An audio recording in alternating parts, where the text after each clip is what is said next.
자, 우리 31강을 강의하죠. 31강은 챕터 15의 합병 분할 특례입니다. 이 합병 분할 특례는 말문제세법에서 다루기는 좀 부담스럽긴 해요. 왜냐하면 이제 시험이 다가올수록 학생들은 하나씩 제끼고 싶은 마음이 충만한데 그 중에 가장 많이 이제 오르락내리는 것이 아까 12절에서 배웠던 불공정 자본거래 있죠. 뭐 불균등 증자감자 합병, 그 다음에 지금 배우는 15절의 합병 분할 특례 이런 것들을 이제 많이 제끼고 싶어 하는데 제가 여러분의 니즈를 잘 아니까 이번 챕터는 가급적이면 한 15분이 안 되는 짧은 시간에 빨리 설명을 끝내버리도록 하겠습니다. 제가 원래 합병 분할 특례는 비교적 시간 여유만 있으면 좀 쉽게 강의하는 편이거든요. 왜냐하면 제가 공부할 때 합병 분할 특례를 워낙 이해를 못해가지고 워낙 그때 고민을 많이 하고 여러 가지 방법을 생각해서 지금은 쉽게 설명할 수 있는데 이제 오늘은 대신에 시간이 많지 않고요. 학생들이 이걸 계산 문제로 깊이 있게 풀고 싶은 마음은 없을 것 같으니까요. 말문제세법을 듣는 학생들한테는 아주 간단하게 설명을 드릴 텐데 그래도 기본적으로 이런 구조는 알아야 뒤에 있는 말문제가 이해가 되니까 빨리 그리고 간략하게 합병이 뭔지만 설명을 드릴게요. 이게 나예요. 센 놈이고 이게 지금 약한 놈이죠. 내가 얘를 먹고 싶은데 우리 세법에서는 먹는다는 표현 쓰면 안 되고요. 자산부채를 승계해오는 거예요. 얘는 지금 순자산은 300원짜리고 재무제표에 보니까 이런 그냥 북밸류인 장부가는 100원짜리인 거죠. 세상에는 공짜가 없으니까 내가 얘한테 주식으로 대가를 주는데 우리나라에서는 일반적으로 자기도 쥐뿔 돈도 없으면서 합병을 하고 싶기 때문에 이걸 현금으로 대가를 주는 것보다는 자기의 신주를 발행해서 대가를 주는 경우가 많습니다. 그러면 얘는 망했기 때문에 이 대가를 받을래야 받을 수 없는 거잖아요. 그래서 실은 얘가 대가를 받는 게 아니라 얘 주인은 구주주들한테 이 대가를 이렇게 주게 돼 있죠. 이렇게 받자마자 대가를 이렇게 준다고요. 대신에 S는 구주주인 갑한테 이렇게 얘기하겠죠. 저기 주주님, 왜? 나 뭐 배당 주려고? 아니요, 배당 주기는 힘든데요. 그 왜 불렀니? 저기 주주님이 예전에 제 주식 산 거 있잖아요. 있지, 70원에 산 거. 왜? 저기요, 제가 이번에 피해라는 애한테 합병으로 당해서 이번에 회사가 망하게 됐습니다. 아이씨, 잘 좀 하지. 그럼 나는 어떻게 되냐? 야, 내 예전 주식은 70원은 어떻게 되냐? S가 갑한테 저한테 반납해 주세요. 왜? 반납을 왜 하니? 찢어버리게요. 왜냐면 이제 S는 망하니까 예전 주식은 아무런 의미 없어서 다 반납을 받아가지고 찢어버리는 거예요. 그러면 갑은 야, 이게 주식 투자를 잘못하면 그렇게 휴지 조각이 된다는 그 소리였구나 라고 해서 막 눈물을 흘리고 있겠죠. 근데 갑자기 갑한테 희소식이 있는 거예요. 저기요, 저 S인데 70원짜리 반납하면요 제가 이번에 합병 대가로 뭔가 받아놓은 게 있는데 그걸 드릴게요 라고 해서 얘 구주식을 반납받고 S는 P한테 받은 것을 자기는 망하니까 아무 의미 없는 거잖아요. 아무 의미가 없으니까 요 P한테 받은 대가를 이렇게 돌려주는 게 합병의 구조입니다. 전혀 실은 어려울 게 없는데 제가 시간 관계상 좀 더 구체적인 건 설명을 생략하고요. 얘는 피합병법인의 양도손익이라고 해서요. 한마디로 망하는 날까지 자기 몸뚱아리 100원짜리 팔고 대가를 270원 받아왔으니까 여기 다 숫자가 있어요. 왜 100이고 270이 숫자가 있으니까 170원을 과세당하는 거고요. 얘는 구주식 70원짜리 찢기고 휴지 조각이 될 줄 알았는데 뜻밖의 새로운 주식을 270원짜리 받으니까 200원이 과세되는 것을 피합병법인의 의제배당이라고 하죠. 의제배당 유형2 기억나요? 그 유형2에 해당하는 겁니다. 근데 이렇게 얘와 얘가 세금 낼 문제에 직면하면 갑자기 분위기 좋던 급물살 타던 합병이 아마 반대 장벽에 부딪히게 될 거예요. 국세청은 이런 것들을 방지해주기 위해서 매우 재밌는 적격합병이라는 제도를 지원했어요. 적격합병이라는 제도를 지원해서 적격합병 요건만 만족된다면 이 자리에다가 270은커녕 이 똑같은 숫자를 써줘가지고 언제나 0이 나오게 해주는 특례가 있어요. 여기에도 원래는 의제배당으로 얘가 200을 과세당해야 하는데 이 자리에다가 똑같은 70을 써주어가지고 이것도 0이 나오게 해주는 좀 이따 배우실 적격합병이라는 매우 재밌는 특례가 있습니다. 자, 일단 여기까지만 강의하고요. 제가 계속 책으로 읽어드리겠습니다. 167페이지 1점의 합병의 개요. 양가로 1번의 합병의 의의는 혼자 보시고요. 양가로 2번 적격합병의 요건, 이 적격합병이 상당히 중요한데요. 반가로 1번 사업 목적의 합병, 반가로 3번의 사업의 계속성은 굳이 공부할 필요가 없지 않나 싶어요. 자, 반가로 1번의 사업 목적의 합병은 P와 S가 각각 생긴 지 1년은 넘은 회사들이 합병을 당해야 한다는 소리인데 실무에서 거의 대부분이 그렇거든요. 설립된 지 1년 안에 합병 분할을 하는 경우는 매우 드물어요. 거기 첫 번째 줄에 보면 가로 열고 다 기업 인수 목적 회사라고 SPAC, 스펙이라는 회사들이 있는데 우리나라에 지금 한 20, 30개 정도가 활동 중인데요. 이런 법인들은 다른 법인을 합병하려고 일부러 세워진 법인이기 때문에 얘네들은 1년 이상 계속되었다는 그런 요건을 만족하지 않지만 그런 게 필요 없고 나머지는 대부분 1년 이상을 계속하던 법인이 합병해야 하니까 반가로 1번은 좀 허수입니다. 반가로 3번도 허수죠. 사업의 계속성이라고 해서 만약에 7월 1일 날 P가 S를 먹었으면 이제 S는 기말에 S4로 남지 않고 P사 안에 S사업부 정도로 남을 거라고요. 그러니까 얘가 합병한 다음에는 회사가 이렇게 되겠죠. 이렇게 돼서 여기는 S사업부, 그 다음에 여기는 P사업부가 될 거라고요. 이제 합병이 됐으니까 더 커지겠죠. 볼륨도. 이런 말은 나중에 말 문제에서 나오니까 지금 기억하셔야 돼요. 자, 그러면 사업의 계속성은 반가로 3번은 얘가 S사업부를 기말까지 처분을 안 해야 돼요. 이거는 좀 바보 같은 짓이죠. 6개월 말에 기말에 처분하거나 사업을 폐지할 거면 뭐하러 S를 사왔겠어요. 그러니까 반가로 1번, 반가로 3번은 거의 허수라고 보시면 되고 반가로 2번의 지분의 허수성이 무지 중요한데요. 동그라미 1번 피합병법인의 주주가 받은 합병대가의 80% 이상이 합병법인의 주식이어야 합니다. 자, 지금 이 거래에서는 대가가 몇 %가 주식이에요? 무려 100%가 다 주식이죠. 그러니까 예를 들어서 상대방이 270원으로는 안 되겠다고 그래서 여기다가 현금을 30원을 더 주면요. 그러면 합병대가가 얼마가 나와요? 합병대가가 총 300원 중에 그 중에 주식대가가 얼마니까요? 270원이니까 그렇게 하면 90%가 합병대가가 되는 거죠. 주식이. 그래도 반가로 2번은 성립이 되는 거라고요. 80% 이상만 주면 되니까. 동그라미 2번 특정 지배주주가 있으면 그 특정 지배주주에게는 합병 교부주식 곱하기 특정 지배주주의 피합병법인에 대한 지분율 금액 이상의 주식을 각각 배정해야 한다는 요건이 필요하고요. 동그라미 3번에 특정 지배주주가 합병 등기를 속하는 사업연도 말까지 그 주식을 보유해야 한다는 요건도 필요하겠습니다. 이점에 피합병법원의 양도손익부터는 계산 문제. 계산 문제는 제가 저기다 이미 써드린 것처럼 실은 그 박스를 다 제가 지금 저 숫자로 설명을 드렸어요. 박스에 양도손익 구하는 두 개의 박스가 있는데 다 지금 실은 설명을 드렸고요. 그 다음에 넘겨보시면 3점에 피합병법인의 주주의 의제배당도 제가 처음에 270원 빼기 70원이라고 해놓고 그 밑에 빨간색으로 70 빼기 70을 해놨죠. 그것도 각각 실은 그 첫 번째 박스와 두 번째 박스를 제가 실은 다 이미 설명을 드린 셈이니까요. 혹시나 계산 문제에 도전하고 싶으신 분들은 박스를 혼자 읽어보더라도 뭐 그렇게 어렵지 않게 이해되시니까 거기까지는 제가 여러분한테 맡길 테니까요. 굳이 계산 문제에 관심 없는 분들은 그 박스는 안 보셔도 되겠습니다. 4번에 합병법인의 합병 매수차 손익인데 여기는 아직 설명을 안 드렸죠. 얘는 지금 이 회사가 순자산이 300원이었고 시가가 300원이었고 그 다음에 장부가액이 100원이라고 그랬잖아요. 자, 얘가 혹시나 일반적인 비적격 합병과 세법에서 특례를 되게 주기 좋아하는 여기 있는 적격합병, 적격합병으로 두 개로 나눈다면요. 자, 요게 계산 문제로까지는 뭔지 알 필요가 없다고 하더라도 요 단어는 반드시 기억하셔야 하는데 장부가로 승계하게 돼 있습니다. 이게 실은 여기서 제일 중요하거든요. 장부가 승계하게 돼 있어요. 그게 아니라 비적격이면 그냥 기업회계와 동일하게 기업회계가 무조건 이걸 시가로 승계해오거든요. 얘도 시가로 승계해오죠. 이게 여러분이 시간만 많으면 무슨 말인지까지 제가 설명을 드리겠는데 지금 그런 시간은 없으니까 이 P 입장에서는 비적격합병이면 기업회계와 동일하게 시가로 승계해오고요. 적격합병이면 장부가로 승계온다는 건 좀 무조건 기억을 해주셔야 돼요.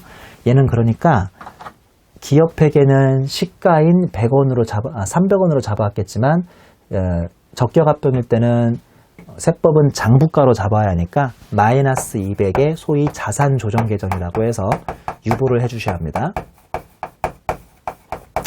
물론 마이너스 200은 여기 문제에서만 나오는 특정한 숫자고요. 다른 문제에서는 당연히 다른 숫자로 나올 텐데 이 기업회계는 무조건 시가로 끌고 오거든요. 300원으로. 근데 세법은 적격이면 장부가로 끌고 와야 하니까 100밸류로 100원으로 끌고 와야 하니까 이 두 개에 대한 200원의 자산 차이가 나서 자산 조정 계정이라고 해서 송금산입이나 입금불산입으로 마이너스 200원에 유보를 해주셔야 합니다. 얘는요, 기업회계와 동일하다 보니까 결론적으로 지가 270원만 주고 P 입장에서 270원만 주고 300원짜리 회사를 사온 거니까 소위 합병 매수 차익 또는 염가 매수 차익이라는 30원의 이익이 생기거든요. 이 이익은 원래는 세금을 기업회계도 세법도 내야 하는데, 왜냐하면 동일하니까, 시가대로 끌고 오니까 동일하니까. 근데 이것도 일단은 30원을 입금불산입으로 지금 세금 안 내게 해주고요. 향후 올해 포함해서 5년 동안 30원에 대한 5년 6원씩 66666을 입금산입으로 뱉어내게 되어 있습니다.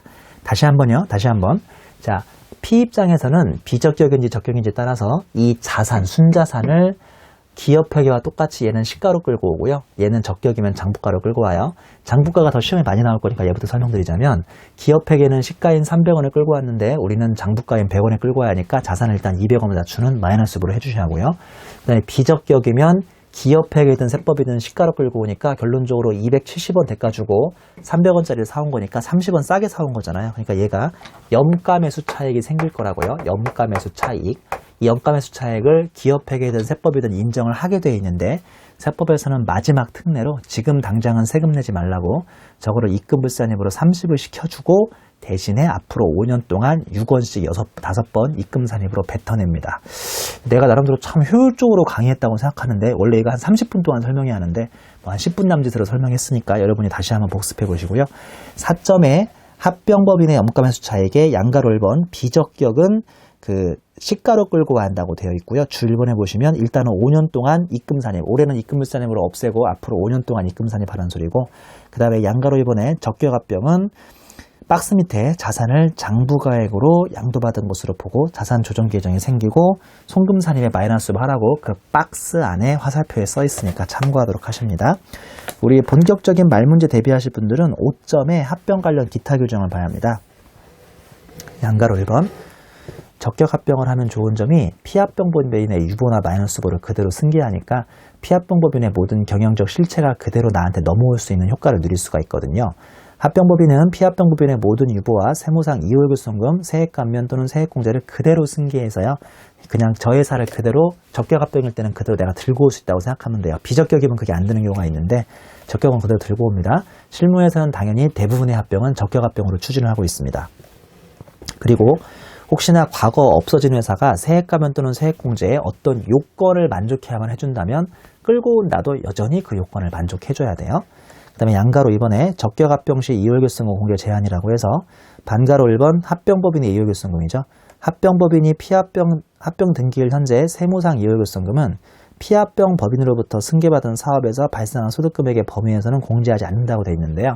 자, 여러분들이 이런 말을 어려울까봐 다 예를 써왔어요. 예를 들어서 피법인의 이월결승금이 이쪽에 마이너스 100억이 있다 하더라도 승계받은 사업부에서 플러스 나온 거에서는 공제할 수 없고요. 앞으로 예전 사업부에서 플러스가 나야만 과거 마이너스를 공제받을 수 있는 거고요. 반가로 2번, 피합병법인의 이월결승금 승계. 자, 이 회사에서 마이너스 100원을 내가 승계할 수 있나요, 없나요? 있다고 그랬죠. 무슨 합병이면 승계할 수 있죠? 적격합병이면 승계할 수 있어요. 자, 이때 합병법인은 피합병법인의 세무상 이월결승금을 승계하여 피합병법인으로부터 발생한 요 사업부에서 소득이 있을 때만 써먹을 수 있다고요. 그러니까 이걸 합병해와도 이 가운데 있는 점선을 서로 왔다 갔다 하면서 이월결승금을 이쪽에서 난 것을 이쪽에서 받고 이쪽에서 난 것을 이쪽에서 받을 수는 없다고 생각하시면 되는 겁니다. 예를 들어 S법인에서 이월결승금 마이너스 100을 승계받으면 승계받은 이제 S사업부에서 소득이 80밖에 안 되면 80만 공제해주고요. 나머지 20을 여기서 공제해주거나 그럴 수는 없습니다.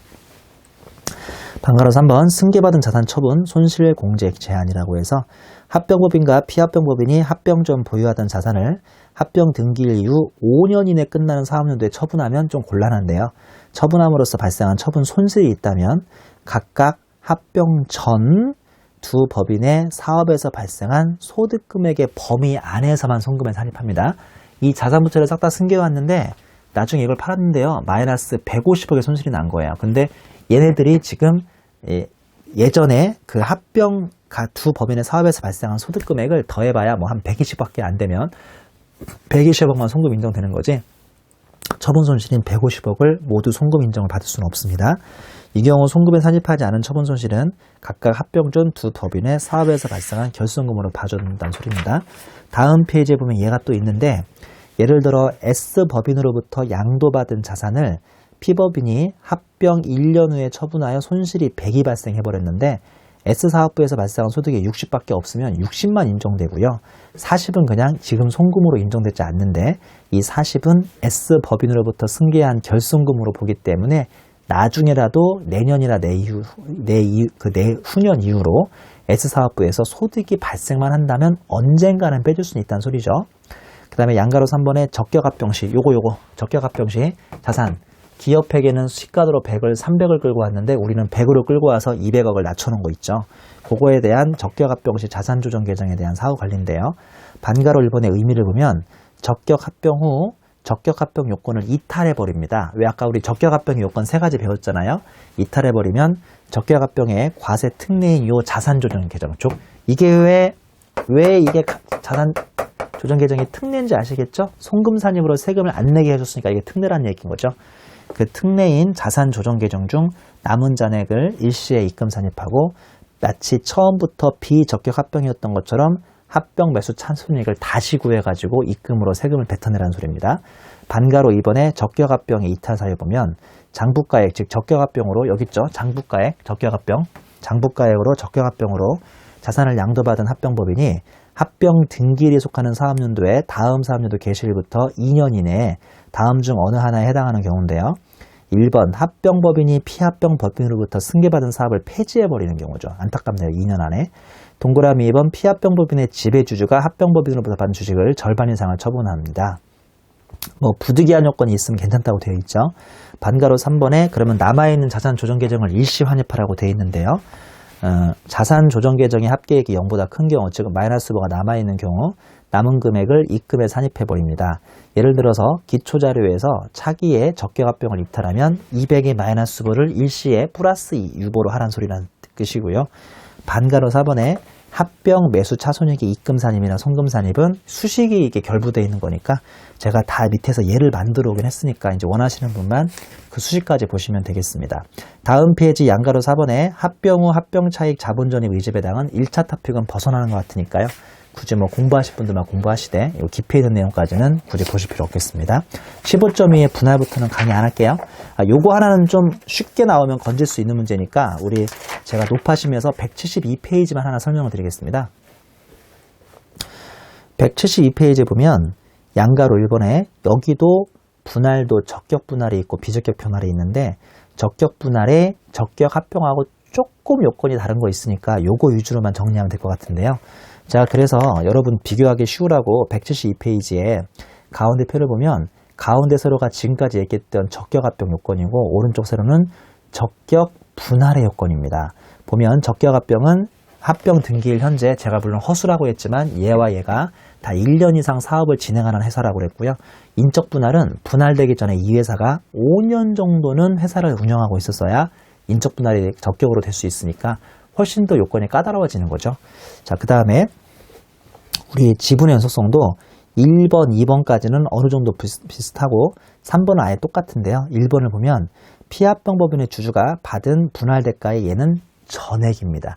80% 이상은 주식으로 받으면 안 되고요. 전액 주식으로 받았는데 합병과 분할이 짬뽕되어 있는 성격인 분할합병은 80%가 되지만 그냥 일반 분할은 전액으로 주식 대가를 받아야만 그 인적 분할에서는 지분의 연속성이 해결돼서 결국은 적격 분할이 된다는 것도 기억하셔야겠네요. 자, 우리 넘어가서요. 우리 계산 문제 1번 문제 한번 풀어보겠습니다. 합병 분할 등에 관한 특례에 대한 설명이다. 옳지 않은 것을 물어봤네요. 1번 적격합병의 경우에는 피합병법인의 피합병법인이 합병법인으로부터 받은 양도가액을 저기 끝에 있는 거 있죠. 왜 저기 끝에 270에서 100 빼는 거. 양도가액을 피합병법인의 합병 등기일 현재의 원래는 270이라는 해서 주식의 시가로 가야 하는데 저기 빨간색에 있는 것처럼 순자산 장부가액으로 보아서 양도손익이 없는 것으로 할 수 있다. 이거 몇 분 안 배웠는데 맞는 문장인 걸 알 수 있겠죠? 알 수 있죠. 무슨 말인지. 2번 적격합병에 따라 양도손익이 없는 것으로 한 거. 적격합병 양도손익이 없죠. 저 0이죠. 빨간색. 없는 것으로 한 경우 합병법인은 피합병법인의 자산을 장부가액으로 여기 장부가액으로 양도받은 것으로 한다. 이때 장부가액과 시가의 차액인 마이너스 유보는 이 마이너스 200은 자산별로 계상하라고 되어 있네요. 3번 합병법인은 피합병법인의 자산을 장부가액으로 양도받은 경우, 여기 적격합병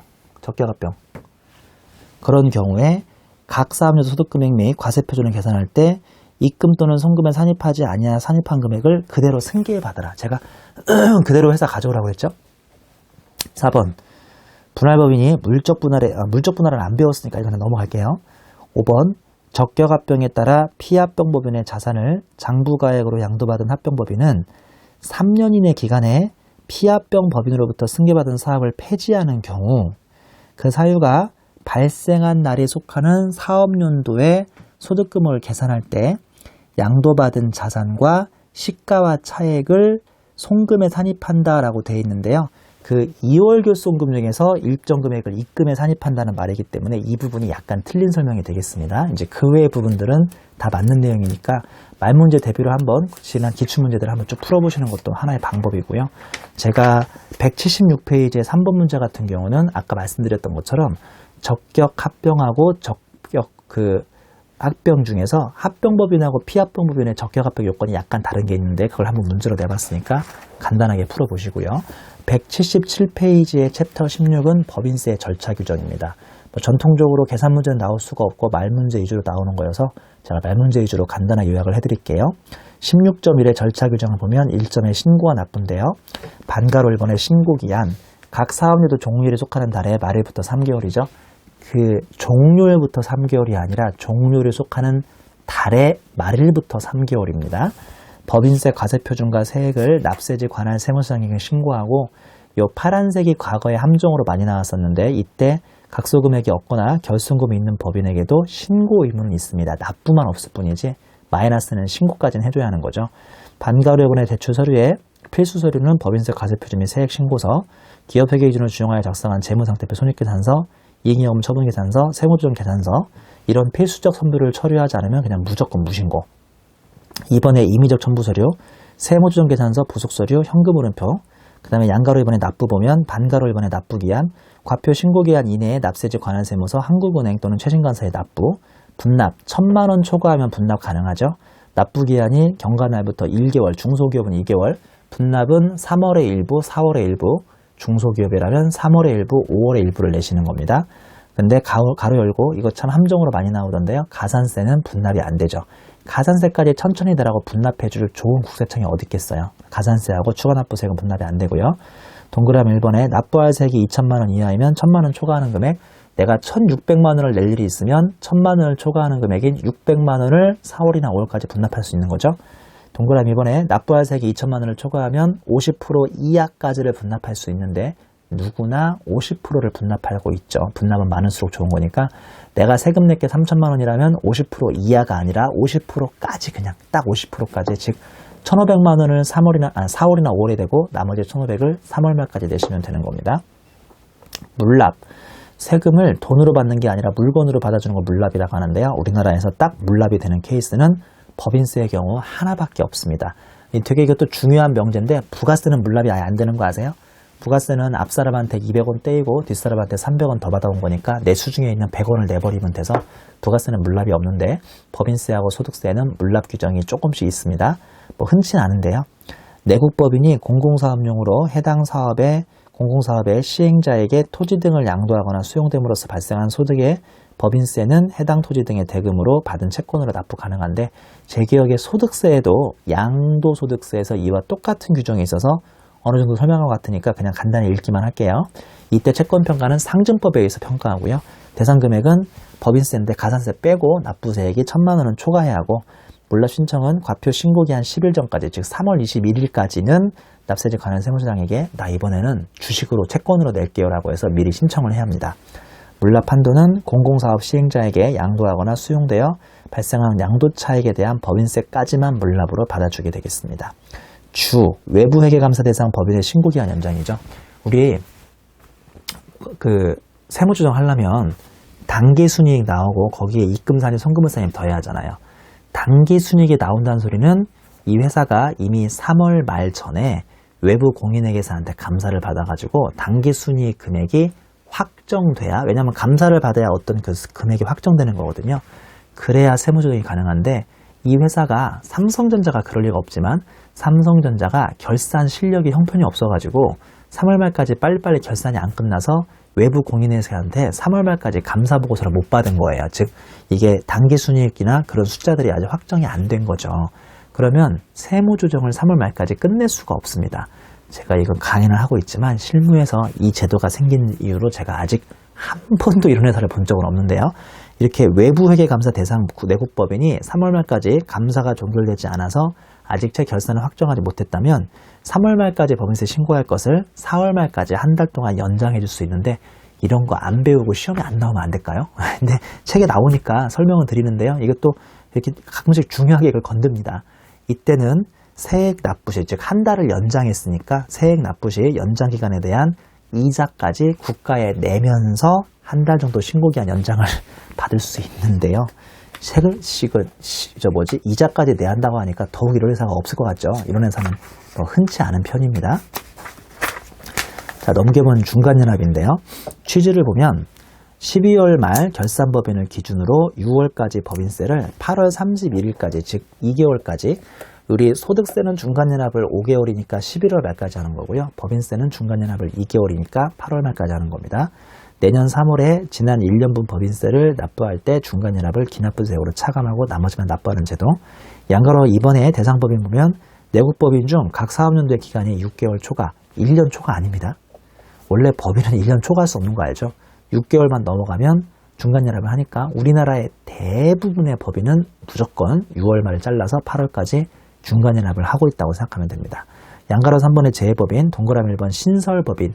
왜냐하면 중간연합은 지난 반년의 진짜 실적을 가계산으로 해서 내는 것도 있지만 대부분 회사는 작년에 낸 세금의 그냥 절반을 쉽게 내버립니다. 왜냐하면 이건 중간연합이니까 진정한 숫자를 꼭 구할 필요는 없거든요. 근데 내가 신설법인이어서 작년 숫자가 없는 거예요. 그러면 분납하기가 힘들겠죠.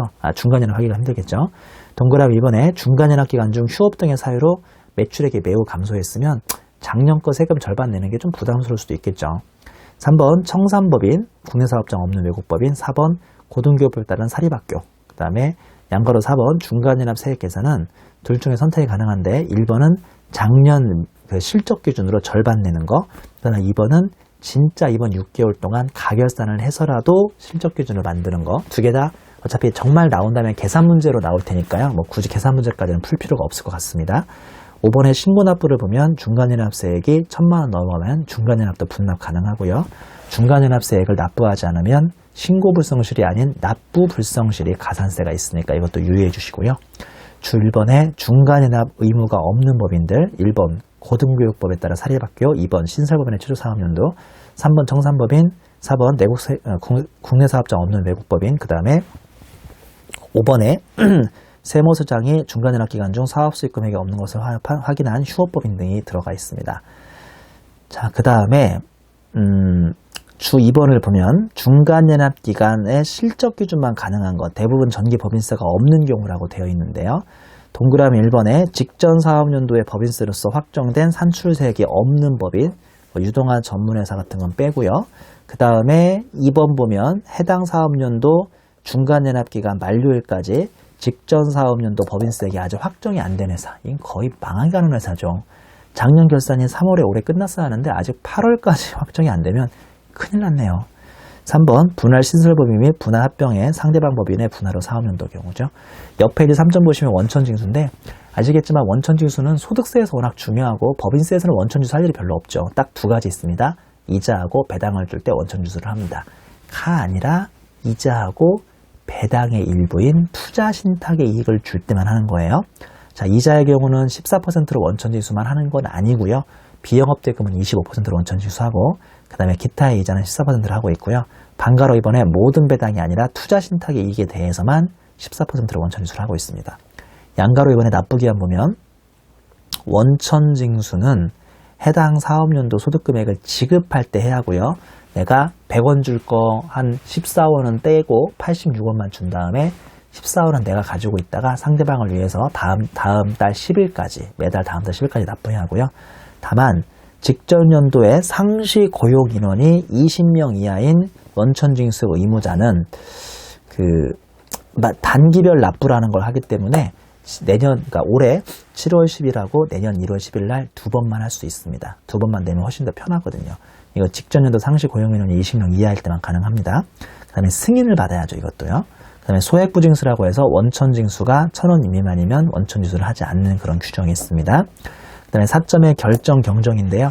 제가 법소부 항상 강의할 때 말씀드린 것처럼 원래 세금은 국가가 확정해 주는 게 아니라 납세자가 확정해야 하는데 결정과 경정은 납세 의무자가 아닌 국가가 확정해 주는 것으로서 정상적인 상황은 아니지만 책이나 시험에는 이런 게 더 많이 나올 수 있으니까 기본적으로 공부는 해두셔야 합니다.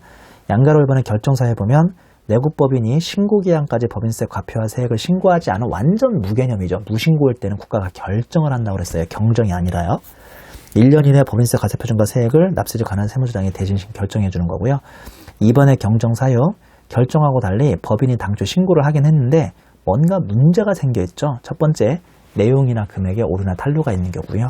두 번째, 지급명세서라든지 매출 매입처별 세금계산 합계표 같은 걸 내지 않았을 경우. 3번에 시설 규모나 업황 등으로 봐서 신고 내용이 불성실하다.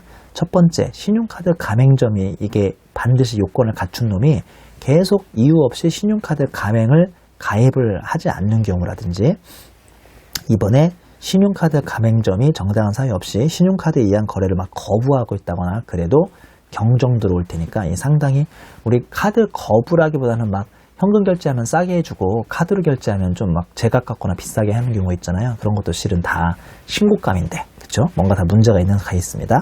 양가로 3번으로 내려오면 결정 경정 방법이라고 해서 원칙은 아무리 국가가 결정이나 경정하더라도 와서 서류를 보고 실질조사를 해야 하는데요. 이제 그게 쉽지 않으면 추계조사라고 해서 기준기억률 같은 거 곱하는데, 요거는 제가 소득세에서 이미 설명한 적이 있으니까 그 아래에 있는 박스는 설명은 생략하겠습니다. 수시부가세액은 참 기분 나쁜 세액인데요. 제도인데 의의를 보면 내국법인이 그 사업연도 중에 특정한 사유로 인해서 법인세를 포탈할 우려가 있다고 인정되면 사업연도 종료 전이라도 언제라도 국가가 나한테 나와서 법인세를 부과하는 제도를 수시부가세라고 하죠. 사유를 보면요. 첫 번째, 너 무개념이구나. 신고도 하지 않고 본점을 이전해요. 국세청 입장에서 얼마나 황당하겠습니까? 저기 있는 데가 본점인 줄 알고 가봤는데 신고도 안 되고 막 저로 도망가 있어요. 2번, 사업부진 등의 사유로 휴업이나 폐업이 있죠. 3번, 기타 조세를 포탈할 우려가 있죠. 그 다음에 4번에 법인이 외국권 등으로부터 사업 수익 금액을 외국환 은행을 통하여 외환정서 또는 원화로 영수하는 경우도 수시부가, 이건 나쁜 케이스는 아니고요. 외국권으로 군납하는 경우도 그냥 군납하고 돈 벌 때마다 바로바로 수시부가세로 끝나고요. 양가로 3번에 수시까지는 굳이 공부할 필요 없는 것 같고, 양가로 4번에 수시 부과기간은 원칙은 그 사업연도 개시일부터 수시부가 사유, 그게 4월 말이든 5월 말이든 발생한 날까지 해버리고요. 이번에 보면 직전 사업연도에 대한 법인세 신고기한 이전에 수시부가 사유가 발생한 경우, 그러면 직전 사업연도 개시일부터 수시부가 사유가 발생한 날까지를 조금 길게 잡아가지고 수시부가 기간을 결정하고 있습니다.